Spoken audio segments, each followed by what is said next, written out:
This is the Blackout podcast.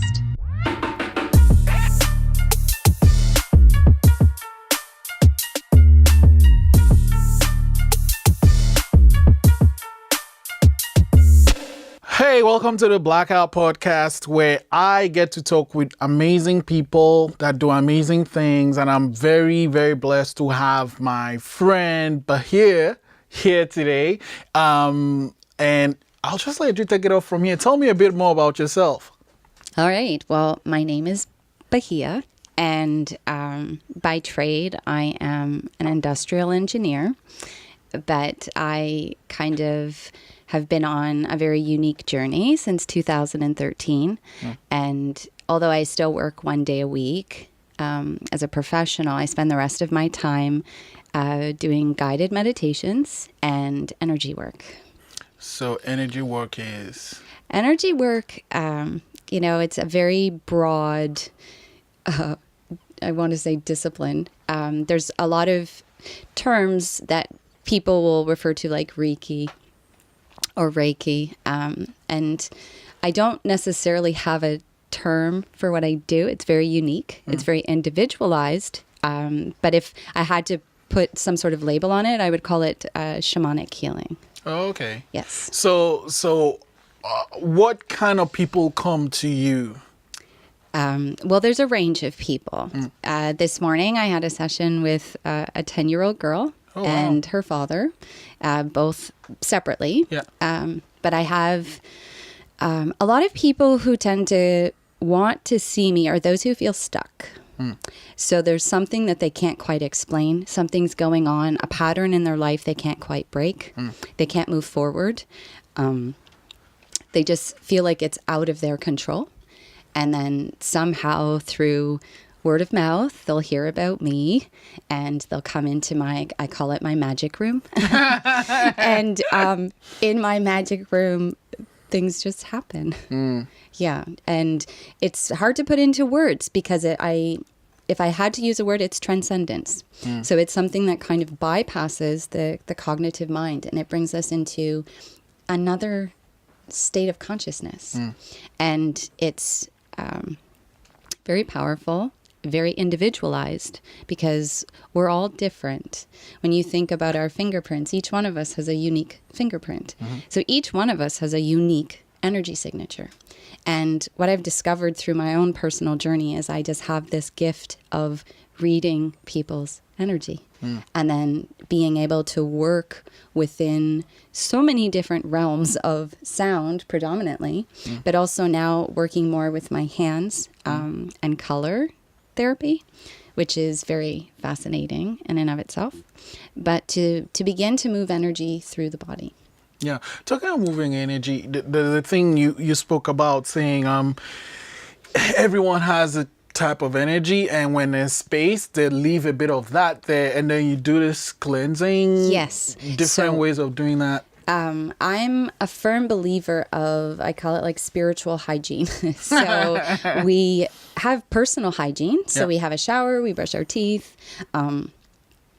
There's also bits of us that we kind of leave behind. So we have these auric fields or these luminous fields. So we have our energy inside of ourselves, but it kind of, when we're engaged with other people, our energies start to merge and we start to collaborate and create something very unique in and of itself, a connection. And in that connection, when we separate and we leave, it's almost like we leave sediment behind, just little pieces of, I call them like light fragments. So what I like to do, like before my sessions, even in my daily practice, is I will clear the energy of a room, of a space, before I start my day, when I end my day, and in between sessions with people. So what would be the process of that? Okay, so you had a guest here before I arrived, and I did bring some Palo Santo, but we're not going to light it up in here. We'll not set the fire alarm off. But, my preference is to use smoke. So people use sage, Palo Santo, and they'll light it, and then they'll clear a room. Okay. And usually when you clear a room, you'll either let a window or a door open for just a bit to let that energy leave. Yep. If you don't have access to smoke, you can use sound, because sound breaks up energy as well. And you'll notice a lot of people have chimes. So chimes are actually a really good way. If you've noticed if there's any tense energy in a room, or you've just had an argument with somebody, you've left some heavy stuff there. So what you'd like to do, and I don't know if you want me to use Sure, please. So I can use one of my koshis that I use in my guided meditations, but I would just take a chime and just kind of walk around a room and clear the energy that way, and just break up anything that's been left behind. Yeah, so if somebody was like holding on to any anger, frustration, or sadness, they can leave, that's what I call the sediment. They can leave that behind. And then people who are highly sensitive or empaths like myself can come and absorb it just like a sponge. And then they don't know why all of a sudden in a room they start to feel upset or angry or sad. Yeah. Okay. So that's clearing space, like clearing energy. So I'm gonna rewind a bit, because you said your journey started in 2013. What led you on what happened? Right. Well, it's very interesting because, growing up, I was a very wild child as very young. So I was always into things, wanting to discover things. And my parents immigrated from Tunisia in North Africa. So they built this real estate business, and they were very busy. And my father suffered from bipolar, so he had mental illness. So it was a very interesting childhood. It was almost like I learned at a very young age to just always be cautious and on high alert. So I became highly sensitive very young. So I just kind of knew when to avoid certain rooms and to it's almost like walking on eggshells. And then what I noticed as I started getting older, that spunk and fire that I had inside of me just slowly started to die and go within. So I just kind of kept to myself more. I spent a lot of time in my room because I just wanted to avoid people, just to avoid. And at that time, I didn't understand it. It's energy, So I got older. I did what my father asked me to do. I went and took engineering, graduated as an industrial engineer, found a job, got married, had the kids, all the things that people say you do. And I thought I was quote unquote happy, but there was something inside of me that I wasn't honoring. And, I call it the universe, but the universe will always give you little nudges. And so they'll put these little crises in your path to see how you handle them. But I ignored all of mine, right? So it was like, something would happen, and then I would just go, oh, I don't have time for that. I can't deal with that now. I just have to keep going.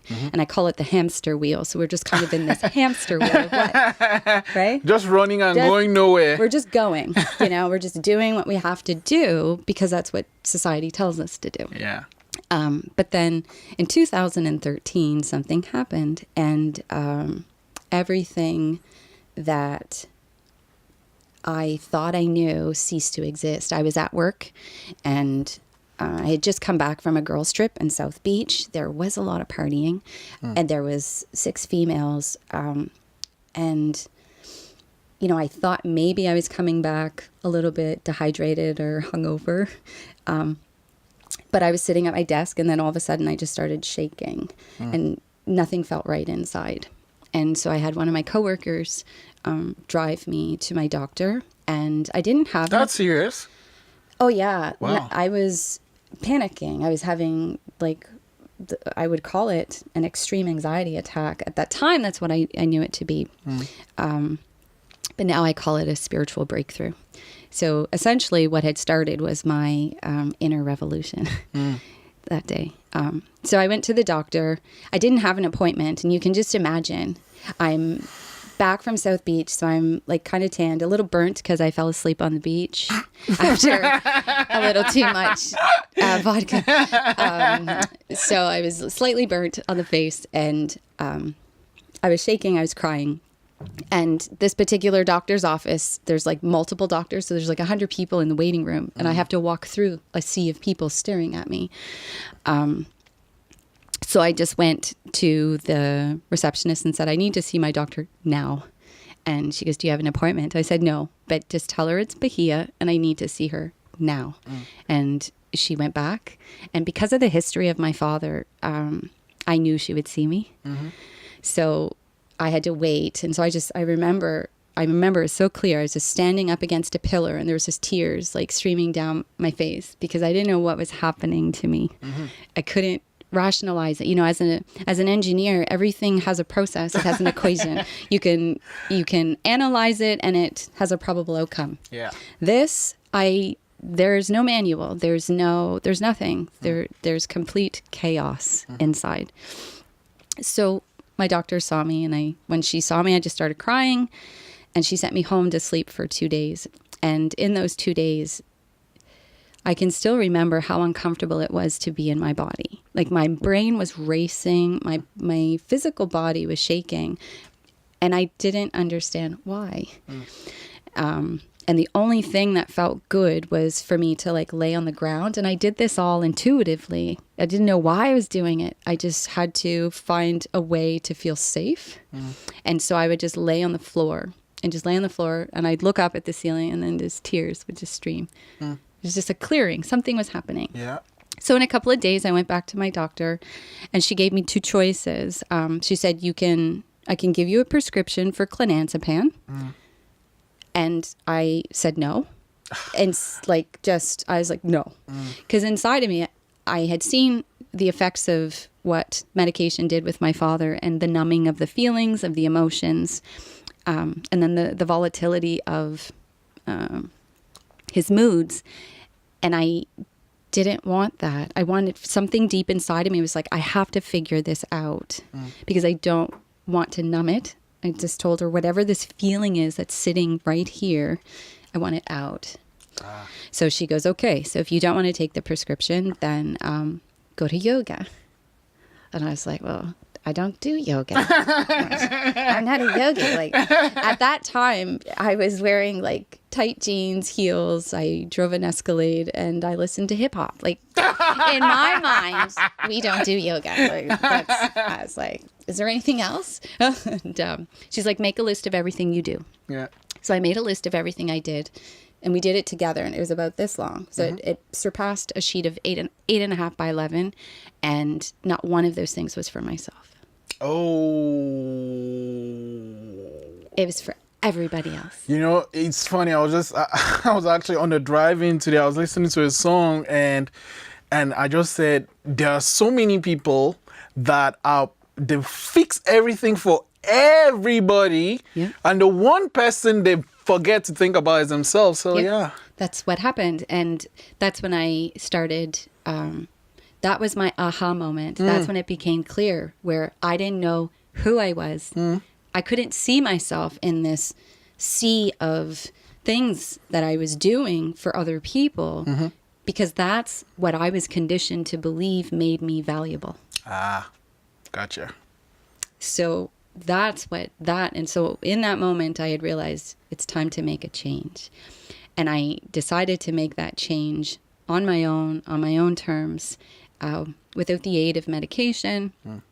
Well, I did use a couple bottles of wine. Those helped a little bit, but I can now say that I no longer drink alcohol because it's something, you know, on your journey as you start to go more inward and to learn more about yourself, and you start to honor yourself and to see all of the places where you've betrayed yourself, things start to fall away. Certain people start to fall away.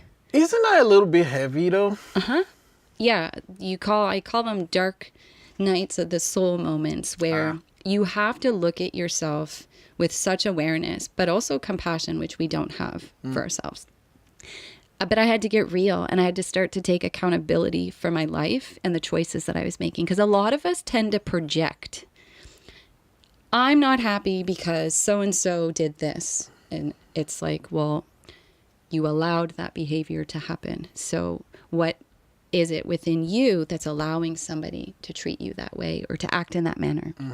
So once I started taking accountability for my life and my choices, things got real. Okay. And, you know, people around me started to get a little pissed. Oh, boy. Lost a few friends. But then what happened is, you know, with every closing of a cycle, so whenever a door closes, there's another door waiting to open. And this I can guarantee anybody out there who's afraid to make a change. Anytime you close a door, another door will always open. Oh man, it's scary though. It is. It's terrifying. There were so many nights I was so afraid because I didn't understand anything. And I went a whole year with a racing mind. So my process of releasing all of the trauma in my body. So what I had come to realize through this whole process is that we're more than just physical beings.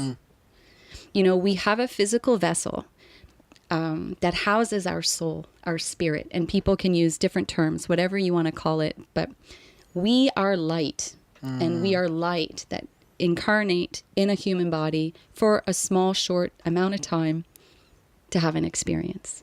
And within our physical vessel, we also have an emotional body, an emotional pain body. And that's what stores all of our soul memories, all of the trauma, everything we've ever gone through gets lodged in there. And what happens is when we don't honor those feelings and those instances in our lives, it creates a block.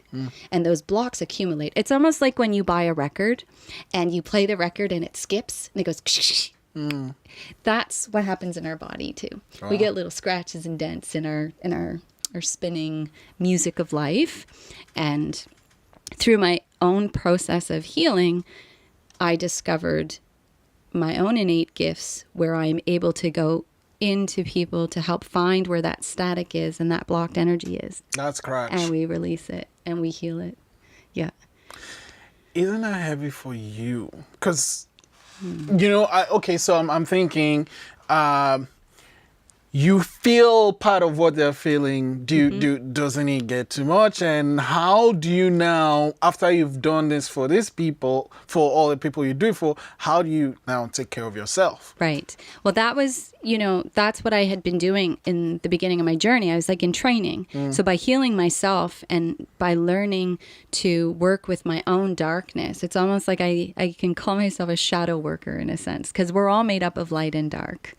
But a lot of us don't want to look at the dark. So those are the areas we repress within ourselves. We don't want to see those parts of ourselves. So whenever I would go in and look at an aspect of myself and heal that, it's like I then have healing codes. So if you think about like a computer, we have the motherboard and we have all of these programs running. Well, then there's viruses in there. So I went into my own human computer and I started healing all of my viruses. So when I do that, I start to have the antibody energetically because we're energetic beings. Yeah. So it's almost like I like to use analogies in case you didn't notice. Analogies are great. But, like the iPhone, when we do the eye drop. Yeah. So it's like when I've healed something, I now have the antibody. So when someone comes in within my energy field, we start to create this thing called harmonic resonance. So we will start finding this frequency together, and then whatever's still unhealed within you that holds darkness, wherever I've brought light into mine, I can then filter you with light. Do they have to be open? Absolutely. If you don't feel like this is something that is real, then it's not real. That's number one. And most of the people who come to me who have and very huge transformational shifts. Like it's phenomenal what's happening in my magic room, but it hits you at a cellular level, like right down to the DNA. It's almost like we're recalibrating you at a cellular level. But most people have to be able to feel. So if you've numbed your body, or if you're taking meds, or you're on plant medicine, so if you come to me really high, I can't help you because you're in an altered state. I need you sober, I need you clean, and I need you open, and I need you feeling, because we have to get into the emotional pain body. That's where the trauma is locked. And if I can't do it with my voice alone, I bring my tools. So I have sound, vibration. Okay. So a lot of us are in a really kind of low, dense vibration. And that is rooted a lot of times in fear to close the door. So if we're holding on to anger, resentment, fear, grief, shame, guilt, that's a low, heavy vibration. It's almost like walking through molasses, right? Oh, man. Once you start to shed that energy and start to heal those aspects of yourself, and you start vibrating a bit higher, there's these terms, vibrate higher. How does one do that? By bringing the awareness to themselves. So to stop looking outside of your life, but to start looking inside of you, and to start bringing more light into those areas of yourself that you've kind of repressed or kind of rejected. Then you start vibrating higher. You start to bring in more love, more joy, more openness, more creativity. And in that energy, when you start vibrating higher, that's when things start to fall away. Because you no longer need those items where they're almost like distractions. Oh. So I'd call them like ways to false ground. So when somebody feels upset or something, they'll just have to go and buy something. Right? Yeah. To make them feel better. It's like a temporary fix. It's like a hit. Like for actually, once you tap your card, it's gone. Done. Yeah. And yeah, exactly. And for me, it was wine. I loved wine. So, and when I opened a bottle, and I'd have a glass, it would turn into two, and you have to finish the bottle. So I would find ways to make myself feel comfortable in my own skin. Yeah. Wow. So you had that experience, and then you wrote that list, and you found out you weren't doing anything for yourself. What did you do from there on? I learned to say no.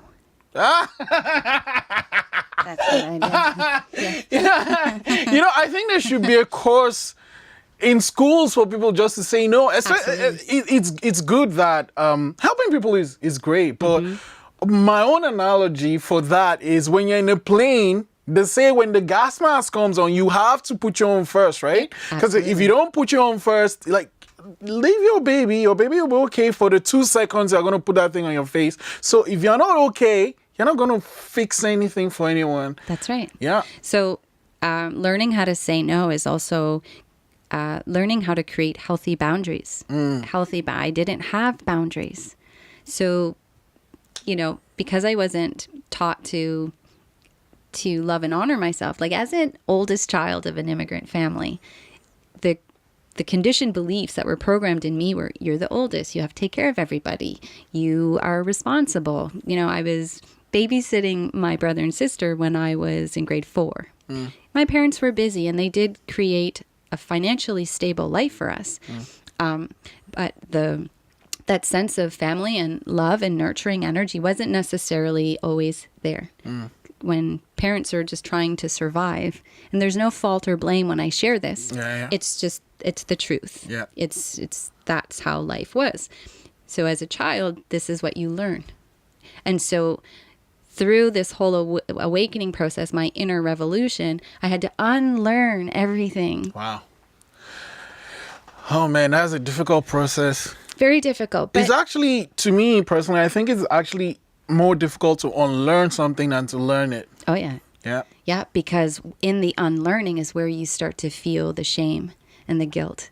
And then, people start looking at you different. When I was on my healing path, I was trying to debunk everything. Like, I didn't know why when I held a crystal, I'd start vibrating. Like, I thought it was bullshit. I was like, what is this? So I would find articles, because in my engineering mind, it was like, Bahia, this isn't real. Yeah. This is fake. And I'm like, well, why is my body reacting? Why am I vibrating? Why is this energy moving inside of me?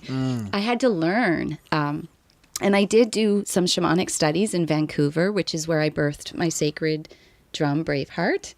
And I also did some transpersonal hypnotherapy and past life regression training in New York.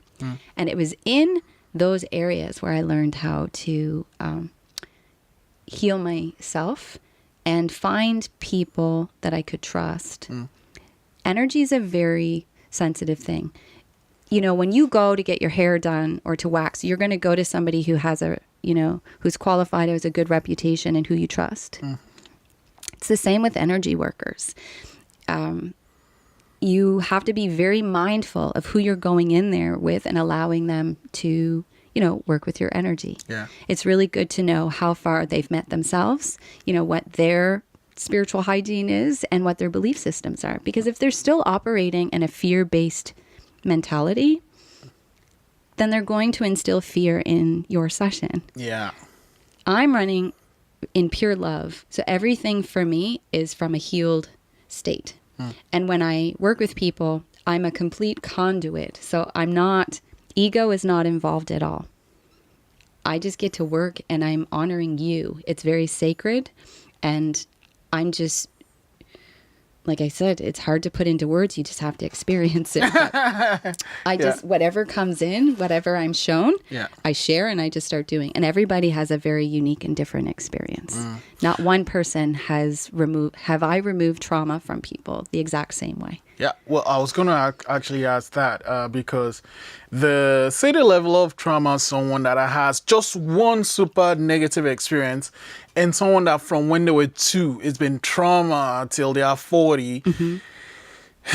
I mean, there has to be differences between how you work with those. Absolutely. Yeah.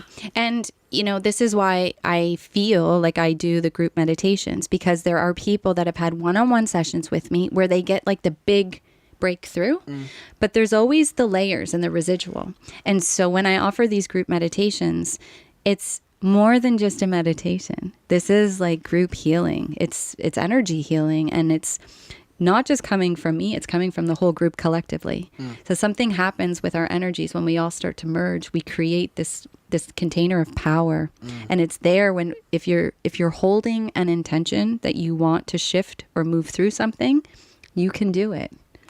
Our minds are so powerful. And when we start to realize that, we've given our power away to so many people or situations in life, when we begin to take our power back and we bring it back inside of us, we then become the creators or the directors of our own life. So do you feel, I guess, with a group, is it more work than compared to working with an individual? I thought it would be, but it's not. It's actually quite fascinating because it's kind of what happened when I started doing the guided meditations at Flow. So Flow is this modern meditation studio that opened in August. They no longer have a physical space location, that they're going to be doing pop-ups. Yeah. And that's where the collaboration with Lululemon is coming for the 100-person meditation. Yeah. So when I started doing the meditations, at Flow, they were originally supposed to be an hour, but I would always bring an oracle card and everyone could pick a message. But what I started realizing is when I guide people through meditations, if you're open, you'll reach altered states and you'll start accessing soul memories. And so we had to, as people were sharing their experiences, we're going, oh my God, I saw this and this happened. And then we'd work through it.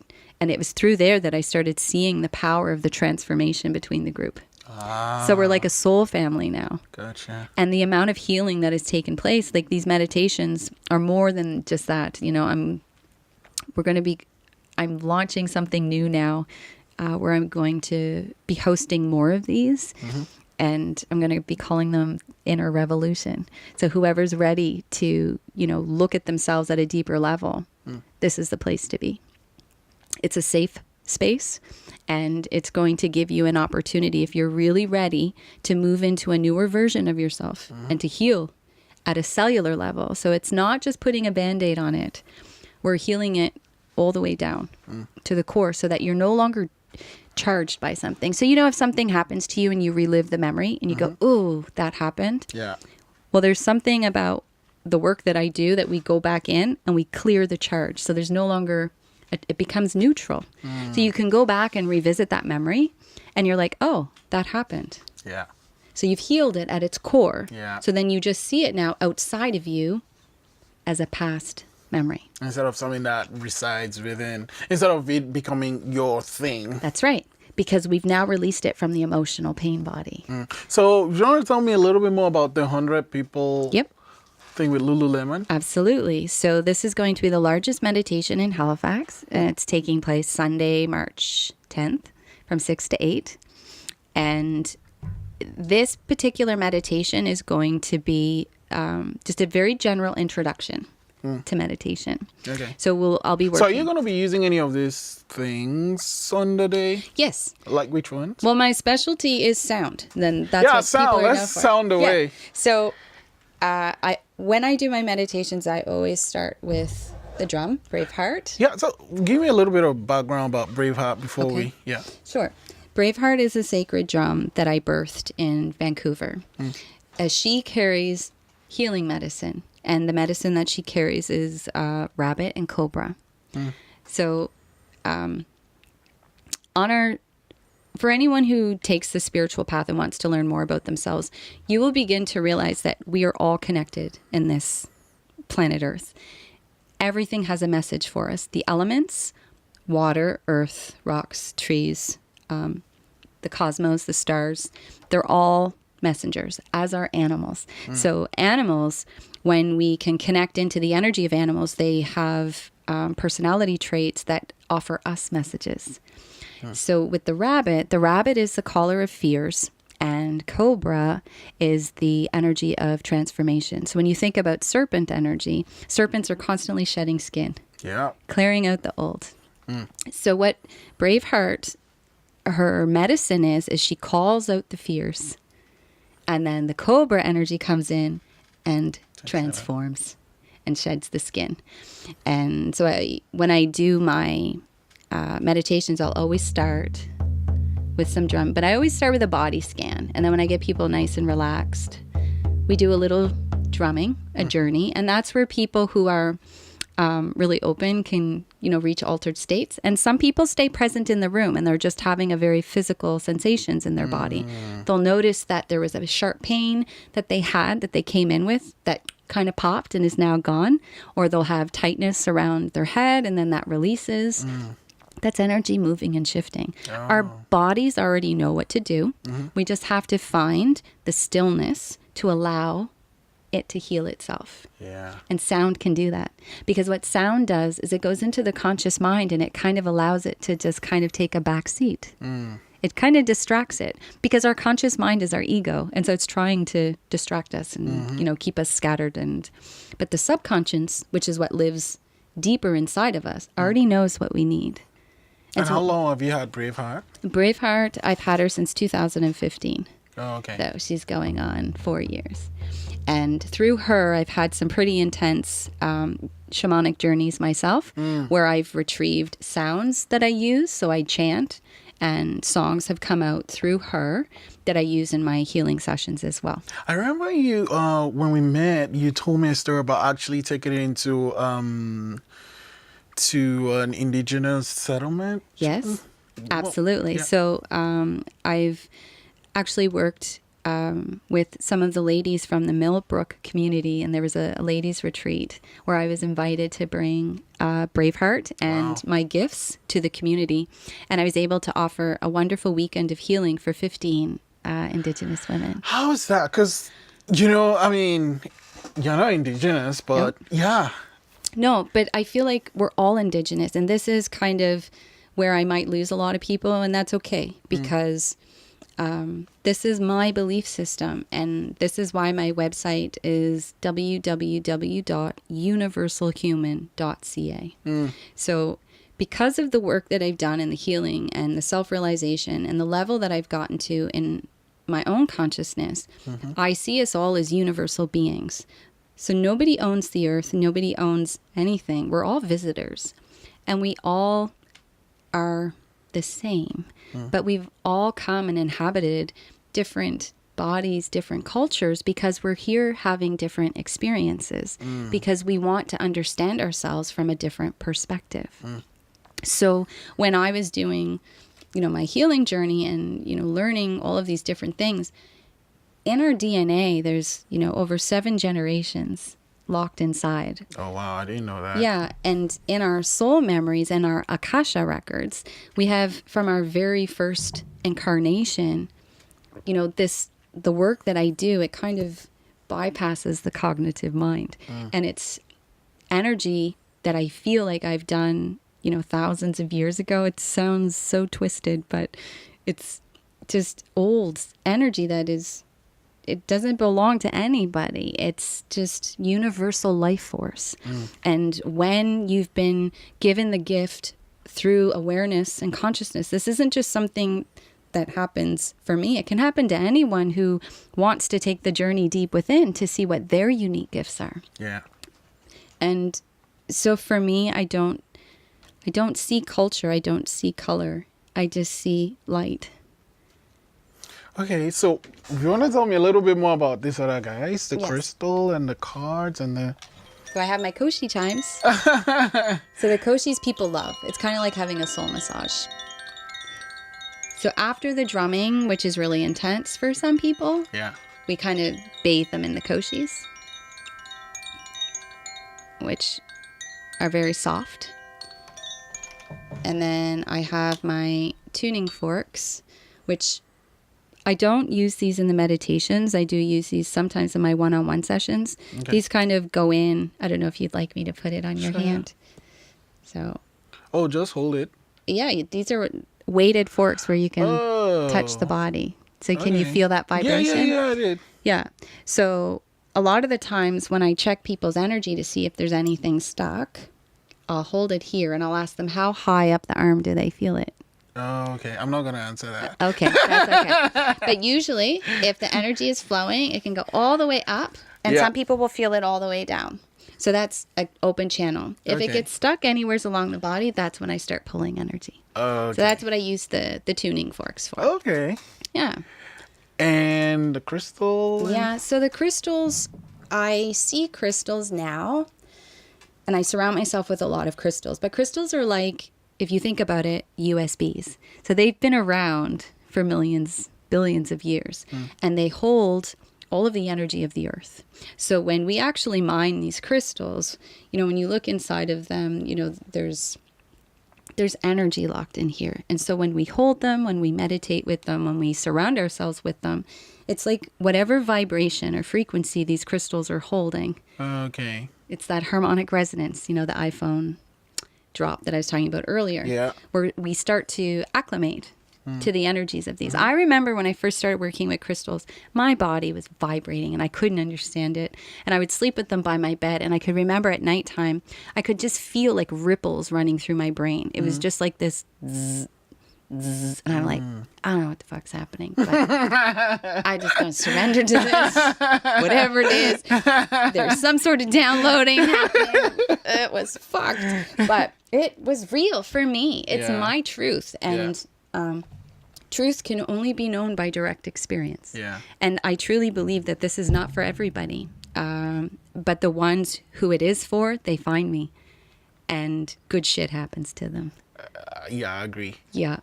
And so I've made peace with that. I know that this isn't everybody's cup of tea, but it's a very effective way to learn more about who you are. Yeah. And these cards, you use them a lot on your stories? Yeah. So I do message of the day. People fucking love them. And I love the feedback that people give me when they're like, "Oh my God, the message of the day totally resonated." And this is all energy. Yeah. So when you're holding an intention and you pick a card, I'm just closing my eyes and saying, you know, what is the message for today? What do people need to hear? And I just put my hand in and let's get one. Okay, you're gonna do it. And before we started, I picked a card for my oracle deck that we can read to close off the show. Oh, okay. Right.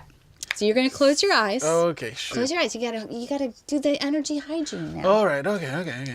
So hold an intention for yourself. Like, what is the energy? What is the message that will serve everyone's highest good today? You take a moment. You connect into your heart, and when you feel ready, you put your hand in, and you just, you know, feel it out. There might be a buzzing sensation, or you'll just know. You decide. And so when you feel it's time, you can put your hand in the bowl. Eyes still closed? Yeah. Go for it. Here, I'll put your hand there. Okay. There you go. You know, sometimes one comes out, sometimes two or three. Is that the one? Yeah, that's the one. Okay. Do we gonna read it? Release. Release. Oh, wow. Okay. So that's the message for today. As soon as I change my focus and let go of what no longer serves my highest good, I create space for greater fulfillment in my life. I agree. Release. Yeah. Nope, that's true. You know, I'm kind of at a crossroad at something I'm working on, so that makes sense. Does that resonate for you? And that's what happens. So that's why when people come to my meditations or my sessions, they're like, holy shit, did that just happen? And I'm like, yep. Because you can't make this shit up. Yeah. It is what it is. I don't always have all the answers, but energy is energy. Yeah. And the book, is that Equal Essence? Yeah. So, throughout my whole journey, I've collaborated with beautiful souls to create other creations. And early on in my spiritual journey, as you would say, I partnered up with a beautiful friend, Dawn Sinclair, and together we did a lot of healing. And it was through that healing we saw each other beyond the masks that people put on to protect themselves. And that's what gave us the courage to kind of go out there and explore more of who we are. And it was through that journey, we would spend hours together, just be like, we have to do something. We have to create something. Just talking. And a lot of the conversations were centered around self. And so after a trip to Costa Rica, I took a trip to Costa Rica. It was in May of 2016. I came back fundamentally different. I had 2 sessions with 2 shamanic healers, and it was different. And then Dawn Sinclair had a very unique experience in her meditation. And then 3 weeks later, Self was channeled and written. And when she first read the story to me, I had goosebumps. Wow. And I was like, holy shit, this is huge. Whatever this is, it's big. And it was like she heard the whispers of my soul and sang it back to me, like everything that we had talked about and that we had felt, she was able to articulate in this book. So it's like she's the mom and I'm the dad. It's like I was the energetic sperm to this creation, and she happened to birth it. But which is why it's a collaboration. But we didn't know how to explain that at the time because everyone's like, "Oh, who's the author and who's the illustrator?" And it's like, well, Dawn Sinclair is, but it's our creation. And this is when you really start to understand energy. Yeah. And when you start collaborating. And I'm not sure what it was. This is a singing bowl. Would you like to hear it? Yes. Okay, so if you want to bring it around. With the thing? No, just that's the bowl. fine. Yeah, so I use the bowls. I either play the bowls and sometimes I put them on people to start. On? Yeah, so if Okay. somebody feels really stuck with something, especially in the abdomen region, a lot of women in our womb area, we carry a lot of shame and guilt, and they're, the truth be told, there's just a lot of sexual trauma that's locked in there for women. And it's not just from this lifetime, it's from many lifetimes. Because we carry 7 generations in our DNA. So we're not only carrying our own energy, but that of our mothers and our grandmothers and great-grandmothers. So whatever happened to them, just through, being born through a womb, we inherit as well. So that's called ancestral or generational healing, which I do as well.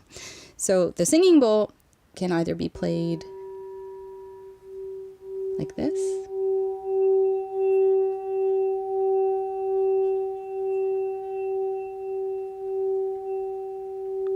And you just kind of let it play out and linger. And I have multiple bowls, so I'll just create like an intuitive sound play. Or I'll place it on a body, see if it holds there. And I'll just let the vibration work through the body, and then the energy starts to move, and then the release will start to happen. Yeah. But I guess on one hand, it's kind of cool that you can see all. I'll drop it. Thanks. That you can see all these things, but on the other hand, it's so much responsibility, though.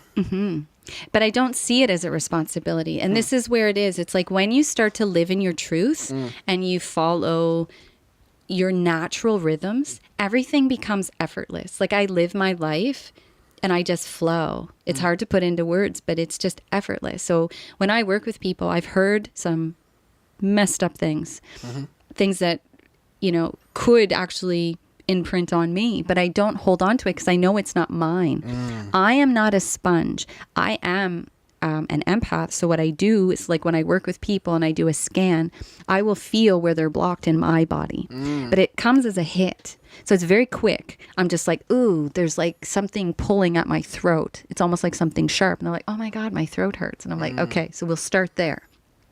And then, just like a jaguar kind of hunts and tracks, I use jaguar medicine to track the energy blocks. So I utilize, animal energy spirits as well to help me, to work with me, as well as archangels and, guides. There's a whole other world out there if people are curious or wanting to learn more. We don't walk this earth alone. That would be really egocentric of us to think that we're the only ones here having an experience. So before we end with the Oracle card, I want you to tell me about love and, what's it? Love spoken here. Love spoken here, yes. Yes, thank you for reminding me. So I'm collaborating again with another friend, Sarah. And Love Spoken Here is a platform that we created last September where we go live every second Monday. And so we're going live this Monday. And it's on our Instagram page and Facebook. And then we upload the videos to YouTube for later. And we just talk about real shit. Yeah. So it's real stories, real healing, and then we bring guests on. But the whole premise behind it is love. Love is a very powerful energy, and it's something that a lot of people have a different perspective on based on how it's been given to them or how it's been received. And so what we want to do is just bring a deeper awareness that, it's okay that we've gone through things, but the only way that we can move beyond them is with love. Hate can meet hate, but it will always be hate. Yeah. Pain will always be pain, but if you meet it with more pain, it's going to stay pain. So it's when we really start to radically shift, and this is why we call it the self-love revolution. When you really start to bring that awareness back into yourself and start to take responsibility, that you can start to take your power back and heal and move into, a better space in your life. Wow. Yeah. Yeah, profound. Okay. So yeah. We'll open the card now. I'm sorry if this was really deep for you. How are you feeling right now? I know I get really serious, but also really fun and light too. How are you doing? No. I mean, and the thing is, why I didn't answer that was because then it will become a thing, and we could talk about that once the camera is off. Yeah. And it's with the release series, it's like a lot of things are happening, and it's like okay. So the camera is gonna go off, and then we'll talk. Okay, sounds good. But overall, like you feel okay? Yeah, I'm great. Perfect. So before we started, I was just holding the Oracle deck, and when I choose a card, I'm asking for the energy and what's the best message that needs to be shared, and whatever card flips out, that's the message. Okay. So this is fractal energy art. So I don't know, when you see that, what kind of comes up for you? Can I not say? Yeah, absolutely. Okay. You don't have to say. But so card number 4, and I didn't read it. Okay. I didn't look, but so this is kind of the energy of what happened here today. Gotcha. And it's ascension. Your energetic field is in a state of change and expansion. You have begun to vibrate at higher levels as your consciousness moves more in alignment with your higher self. You are one of the forerunners working towards ascension to raise the consciousness of the planet. The changes you are experiencing are not always comfortable, but they are necessary for your continued growth. The true beauty of your soul is beginning to show, and it has a positive and uplifting effect on others. There you go. I'm not going to follow that with anything. I'm just going to say thank you for coming in today. And I can't wait for the 100 people meditation thing. I'm excited too. And I really hope that if people are interested in meditation or any form of looking deeper within themselves, that they show up and see what happens. You know what? The whole thing that I'm not, why I'm not speaking up is because, with the release, with the card, there are things that I'd like to talk about, but if you're skeptical, it's even better for you because you actually go with an open mind. Let me see what is happening. So it's something I think people should check out. Absolutely. And, I believe that different people with different beliefs should come and experience something, because that is what life is. So just because this is my truth and this is the path that I walk, it doesn't mean that it's for everybody, and it doesn't mean that it's somebody else's truth. We all have to learn to respect that we're all different and that we all have different belief systems. Yeah. That's what's going to create like harmony on the planet. It's, not trying to get everybody to think the way you think. That's a dictatorship. We're living in a time where everyone should feel free to be who they truly are. Yeah. Because each one of us has a very unique gift. Yeah. And when we allow that gift to come forward, that's when we can create such a colorful, vibrant, diverse planet, which is what our whole experience should be. Agree. Yeah. Okay. Thank you very much. You're Bahia. welcome.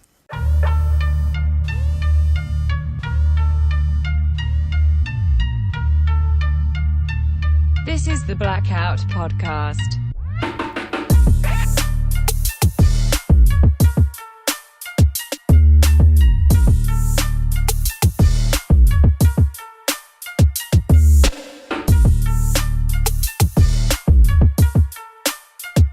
Thanks for listening.